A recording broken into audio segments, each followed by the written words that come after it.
Limin lang mase Krista telo chua Atop chulungay na may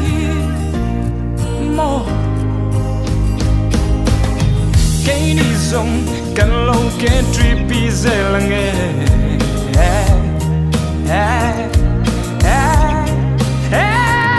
kan sam lo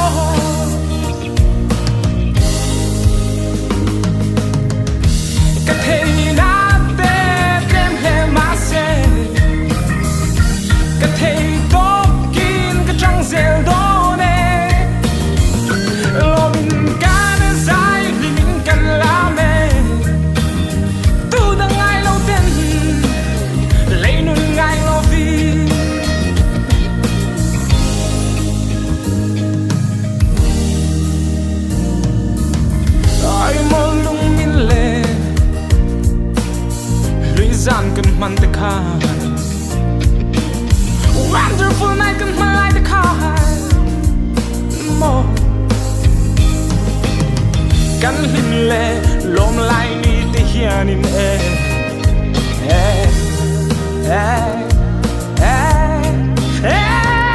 Kan trôi môi em che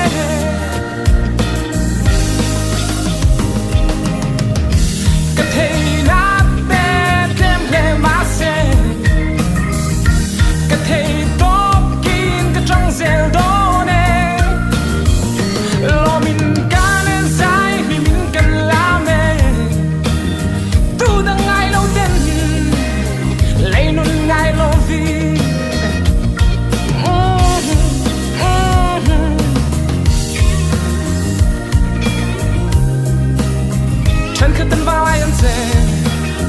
Siam tu ngai sa lo vi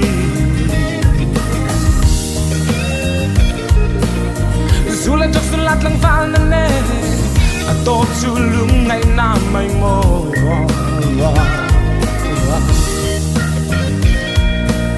Sa tuan ni tu ke ni Christian chalai pote valai kan che ne